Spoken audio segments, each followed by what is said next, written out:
Hello everyone.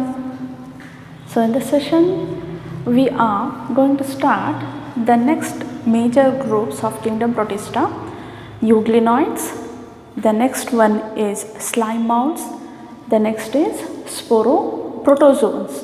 Okay, so these three left over in the kingdom Protista. So in the last session we discussed about the kingdom Protista. Only two major groups that we discussed in the last session. Those are, the first one is Chrysophyta and Dinoflagellates. One is Chrysophyta, second one is Dinoflagellates. Okay, so we started or we completed studying the characters of Chrysophyta and Dinoflagellates. In the Chrysophyta we studied about the diatoms and golden algae, and in Dinoflagellates we studied about the goniolacs. Okay, so that you have to remember in those groups which comes under kingdom Protista. So the next group is of kingdom Protista. The next group what comes in the kingdom Protista is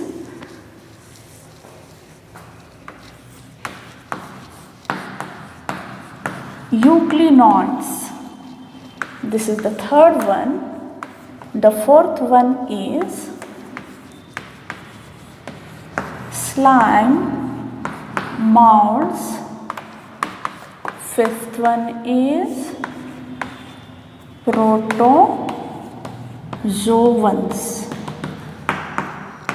Alright, so euglenoids, slime mounds, protozoans. What we are going to do with these three groups?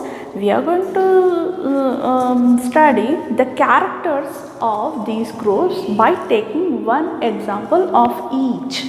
Okay, so first we'll start with the euglenoids.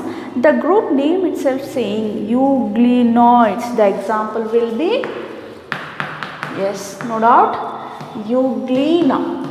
And I'll draw the structure of euglena now. Looking at the structure, we will write the characters, and also we'll write the characters of euglena. It means the habitat of euglena and other special characters of euglena. We'll write one by one. Let me write the diagram first.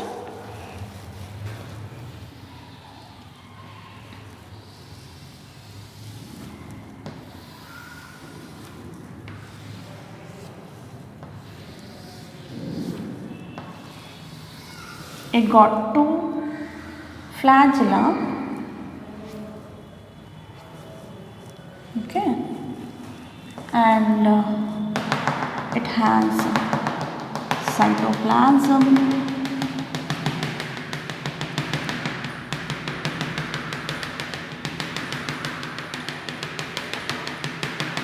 and nucleus, and chloroplasts,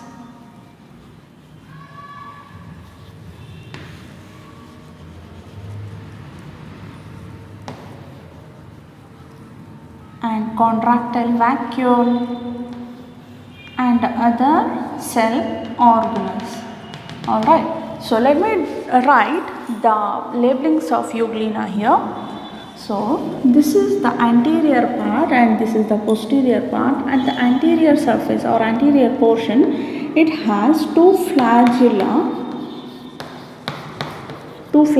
one flagella and one more flagella. One flagella is short, one more is long, and this is the vacuole, contractile vacuole. Contractile vacuole means it will be keep on contractiling, like compressing and what is that, expanding. So this is the chloroplast. The chloroplast function is it synthesizes the food material in the presence of sunlight. It synthesizes the food material, and this is all about the nucleus. Though these are the eukaryotes, they they consist of true nucleus. True nucleus in sense all the nuclear membrane, nuclear pore, nucleoplasm, nucleolus, everything will be present in the nucleus. And this is the cytoplasm and membrane. Okay, so we'll start writing the characters of Euglena now. It means indirectly we are going to start, or we are going to study about the group Euglenoids. The Euglenoids, first I'll write the habitat of Euglenoids. Habitat means where it lives. Okay, so these are freshwater forms. These organisms found in freshwater bodies. Which water they are available? That too, not in the flowing water. They are available in stagnant water. Stagnant water means standing water, not a flowing water. Freshwater, these are freshwater organisms found in stagnant water. The cell wall is not present. Instead of cell wall, the outer layer is covered by a protein rich layer known as pellicle, which is flexible in nature. Cell wall is absent instead of cell wall. It means cell wall is absent means something should be there which cover the whole organelles and all, which gave an exact shape. So that layer is covered by a protein rich layer known as pellicle, which is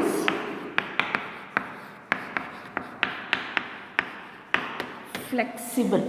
So it has the capacity, it has the nature of flexibility, and it is available in the stagnant water.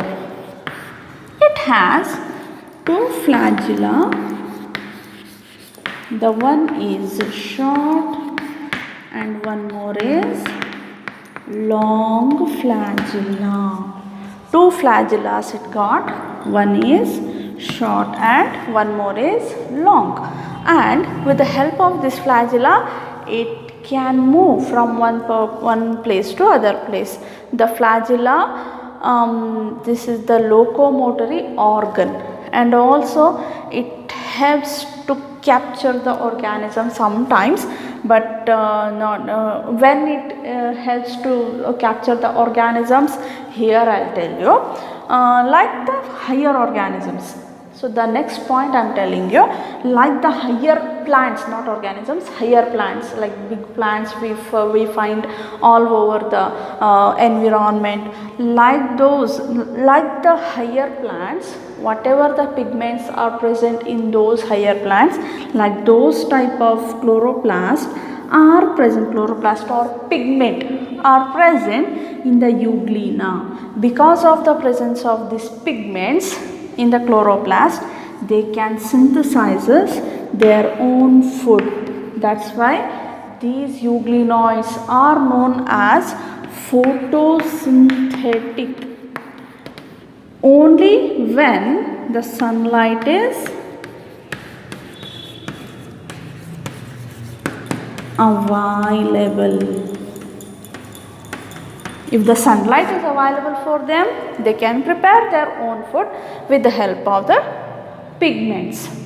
Okay, if they are deprived from the sunlight, if the sunlight is absent, because they are present in the stagnant water, if the stagnant water covered by a big shadow, a thick shadow, the sunlight cannot penetrate through the, sometimes if the sunlight cannot penetrate to the water where they are present, in that time I am telling you, they cannot synthesize their own food. That time they start acting like they become heterotrophs. Heterotrophs means they are going to engulf the other organisms. They used to predate other organisms for their survival. Okay, so these are all the characters of euglenoids that you have to remember. If they ask you to write the characteristic features of euglenoids for 2 mark, what you have to write? No need of writing the diagram and all. Okay, diagram is not mandatory, but the characters are very important. Okay, so right from the habitat, you have to start here. From here, they are the freshwater organisms found in stagnant water. Cell wall is not present. Instead of cell wall, they are covered by a protein rich layer known as pellicle, which is flexible in nature. They got 2 flagella, one is short and one more is long. They, in presence of sunlight, they can prepare their own food. They are known as photosynthetic. Unlike the higher plants, they too have the pigments. With the help of those pigments, they can prepare their own food. In the absence of sunlight, if they are deprived from the sunlight, they become heterotrophs. They are going to engulf the other organism. Okay, so the next example you have to write here, example is euglena. The euglena looks like this. So we'll move on to the next major group, that is slime mold.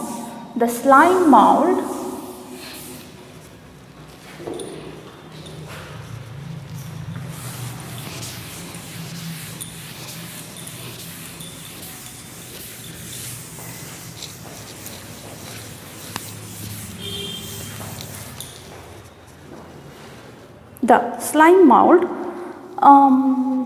let me tell you the special feature of this slime mold.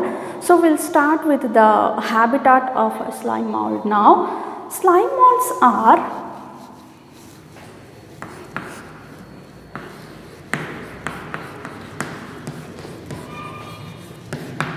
saprophytes.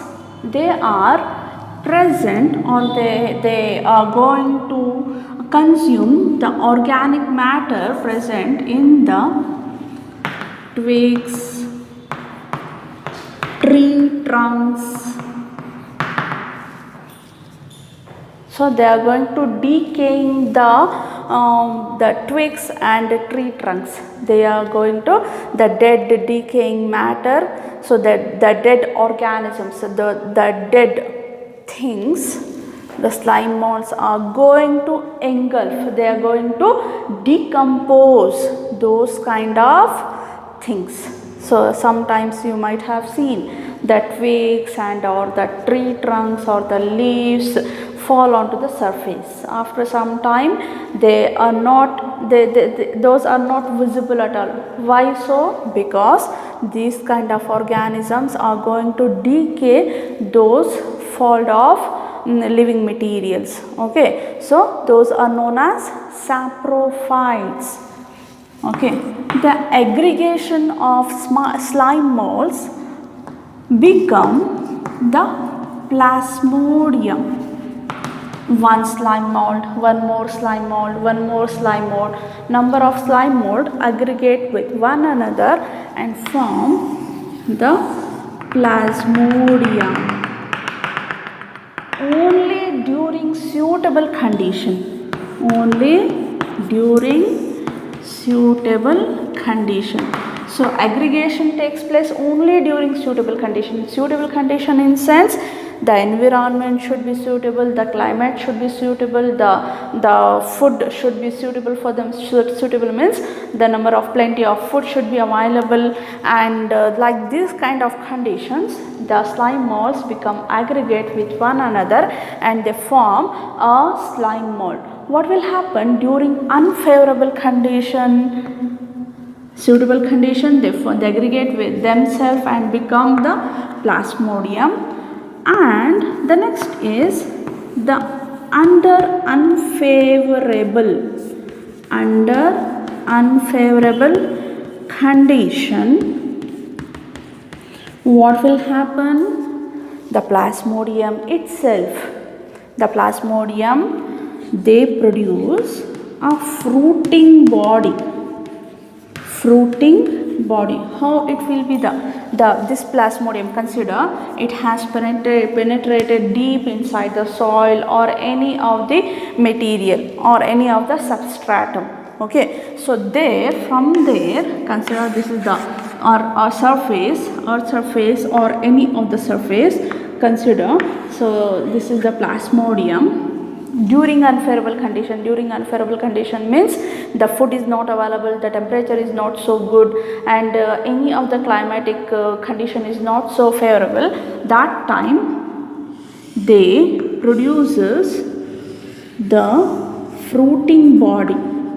Fruiting body will be like that. It emerges outside the earth surface, and from the fruiting body they releases number of spores. Those spores have a rigid cell wall. Consider this is the spore. Okay, so this is the spore. Consider this is the spore coming out from the fruiting body. When the fruiting body emerges only under the unfavorable condition from the plasmodium, those spores, they may have or they are having a rigid cell wall which is highly resistant. It can resist to any of the temperature or to any of the climatic changes. When these spores reaches the suitable condition, when the climatic changes comes to the normal level, the spores fall onto the substratum. It forms a new body of a slime mold, and then again when it reaches to the suitable condition, they aggregate themselves and they form the plasmodium. So this is how they increase their family. This is how they multiply it by itself. Okay, so those spores, these spores, when it releases through the air current means when the air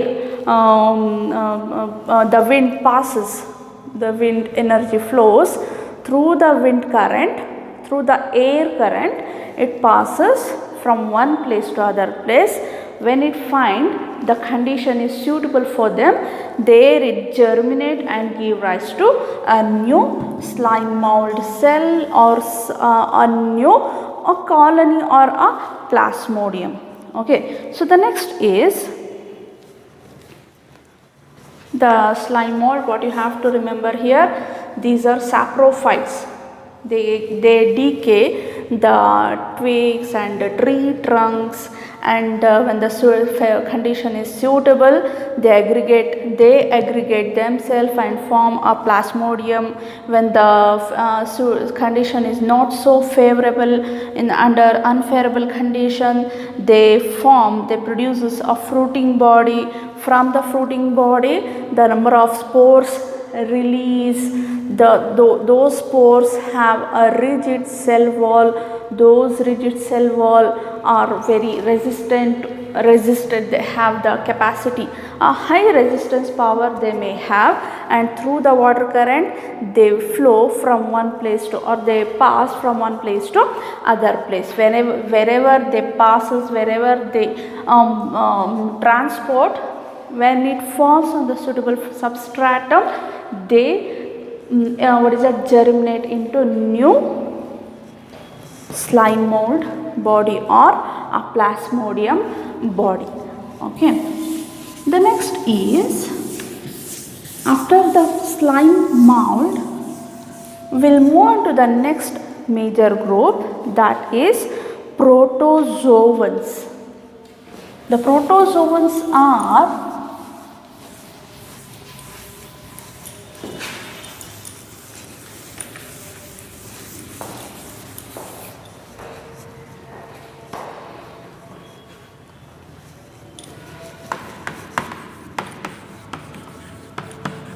heterotrophs.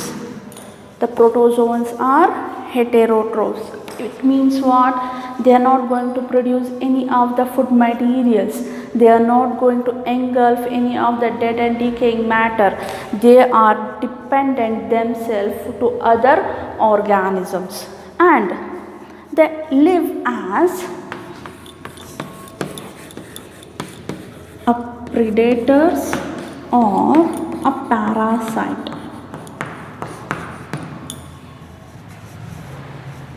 So they live as predator or parasite. Predator or parasite in sense what? Wherever I use this word, whenever I use this word parasite, what you have to consider, like what you have to remember, the parasites are the organisms which causes diseases. Yes, protozoans are causes diseases. Not all. Let me write all the protozoans first. We will discuss all the characteristic features of protozoans one by one. The first one is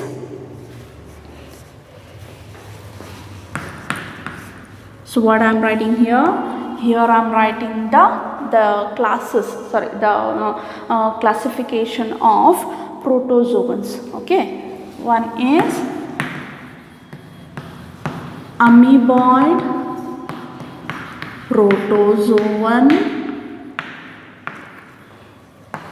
Second one is flagellated protozoan. Third is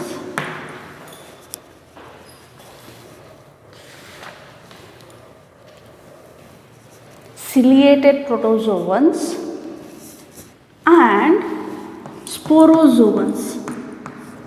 Ciliated protozoans. The last one is sporozoans. Each have one examples. With the example we will understand the characters of all.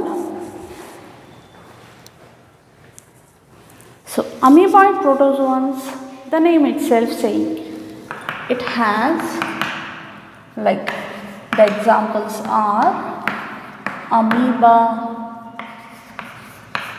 entamoeba,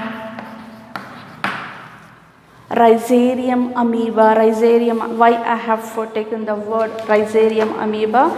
Because I'll tell you now.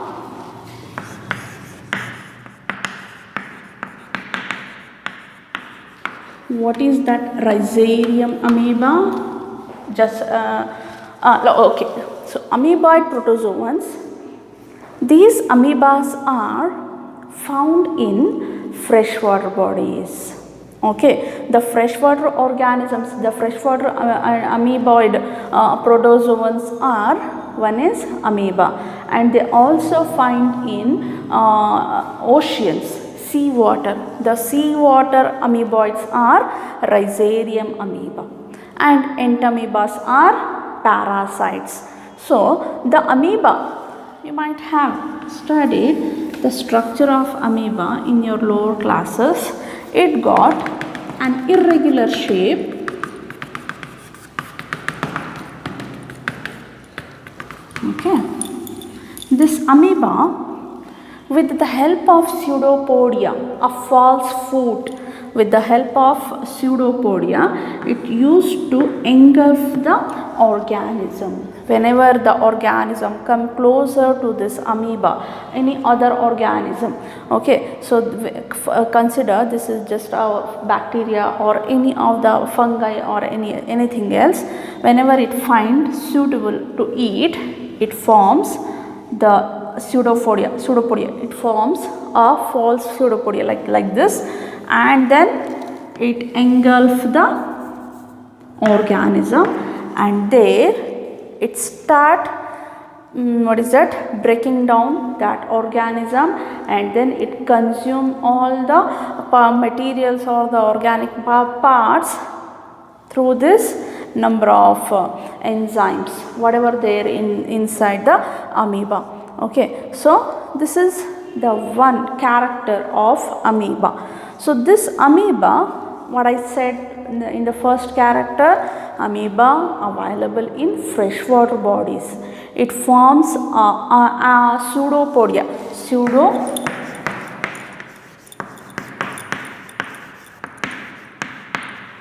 Pseudopodia. Through the pseudopodia, it used to engulf the organism, and then after the amoeba, it divides by means of binary fission.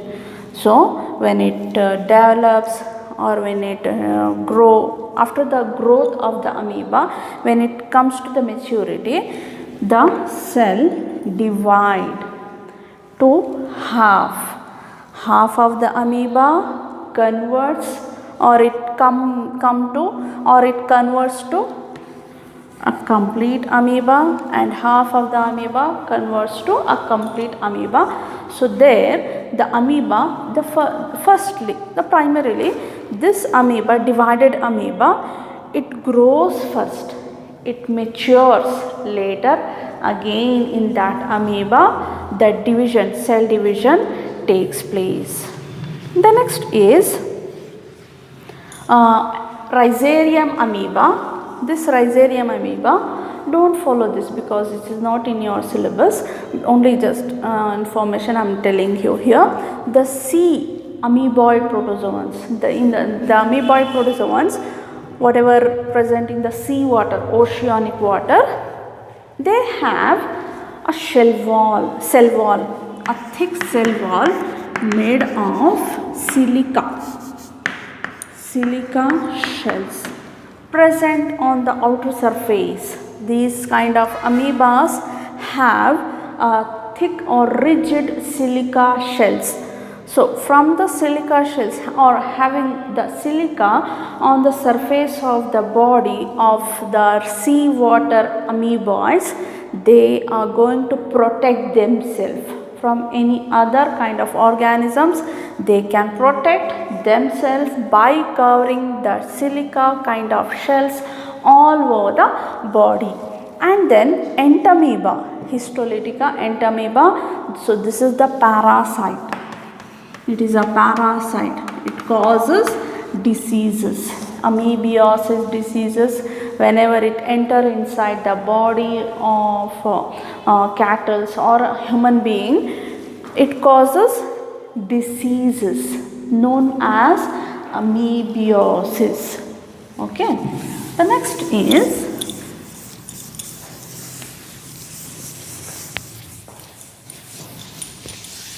flagellated protozoans. The flagellated protozoans are Trypanosoma.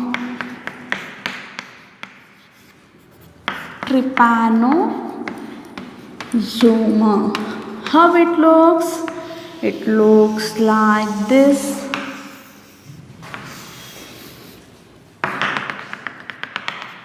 So Trypanosoma looks somewhat like that. So this group, they are free living organisms, or they are known as parasite.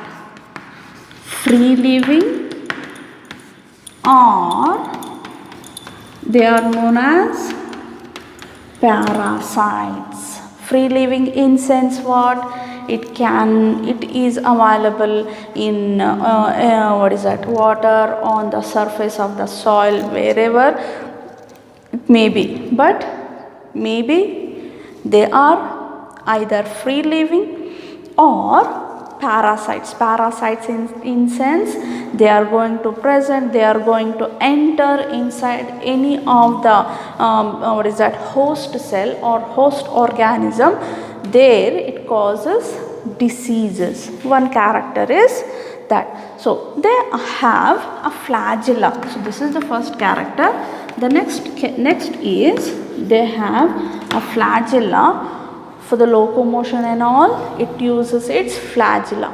Okay, the name itself saying flagellated protozoans.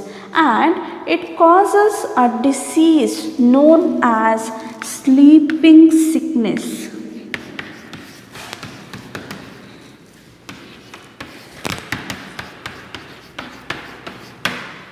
Whenever it enter inside the body, human body, if this kind of organism enter inside the human body, it causes diseases. The disease is sleeping sickness.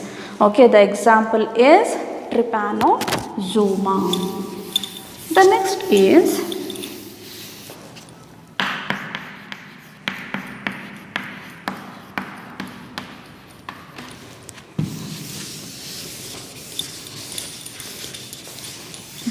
is ciliated protozoans. Ciliated protozoans are, example is paramecium. This paramecium, slipper shaped paramecium,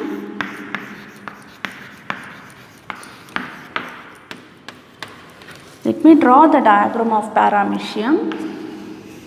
It has a number of cilia all around the surface of the body.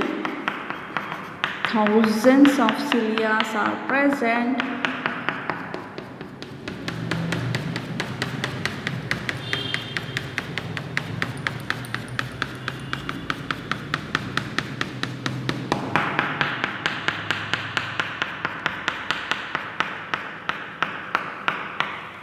Okay, so at this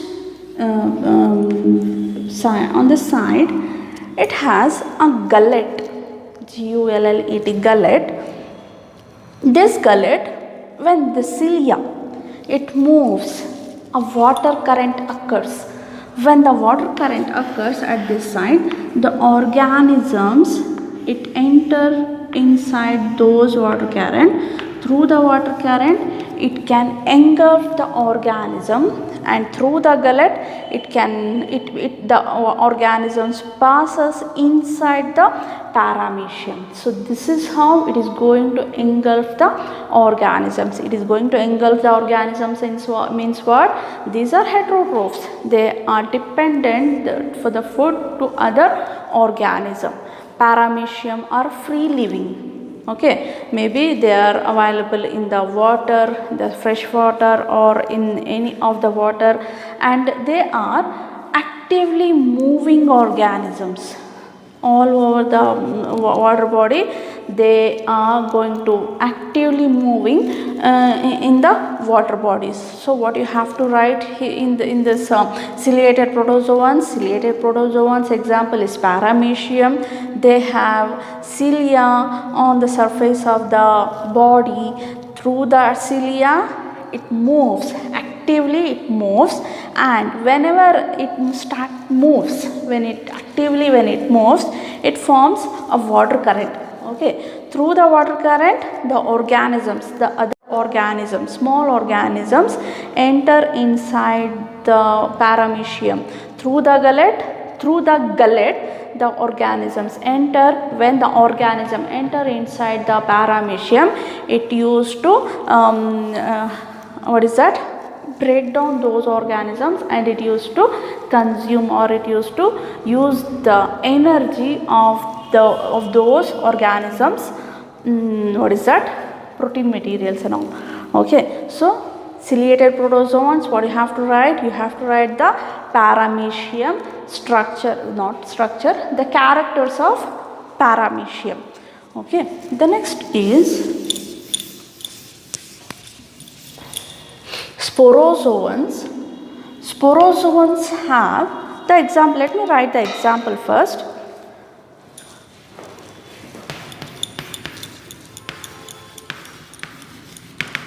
Plasmodium. The sporozoan example is, the sporozoans means producing spores. It got the life cycle, two life cycle it got. The sporozoans example is plasmodium. The plasmodium, to complete its life cycle, it has to pass through the two host cell. Okay, so if you are not following the plasmodium and all, you have a detailed account on the plasmodium in class 12. So this plasmodium, it is causing diseases like malaria. Okay, so and also these plasmodium causes a notorious diseases like staggering in sense, the one who cannot walk properly or he cannot speak properly, like that type of diseases. Maybe those who are suffering from these kind of sporozoans diseases, maybe they will be suffering from this kind of diseases like staggering, or this plasmodium causes the malaria kind of diseases. The let me come to the sporozoan first. So the first character of sporozoans is they are a parasite. Okay, and in their life cycle, one life cycle is there, that is spore forming life cycle. In one stage they form the spores. Those spores are notorious, highly disease causing spores they are. When those spores enter inside the other host organism, there it can produce or it can causes diseases in sense, diseases like malaria or malarial fever or dengue fever. So and one more disease is there, that is staggering disease. So what you have to write? You have to write, maybe they won't ask you to write all the other things. On what they used to ask, to write the example for sporozoans, that is plasmodium. So this is the malarial parasite. And then if they ask in the ciliated protozoan, they used to ask to write the example for ciliated protozoa, and in the flagellated protozoa example is trypanosoma, amoeboid protozoa is amoeba, and one more is entamoeba. And coming to the slime molds, example is slime mold itself and plasmodium, and what is that, euglenoids is euglena. Okay, so the next is, we'll move on to the next concept, that is kingdom fungi.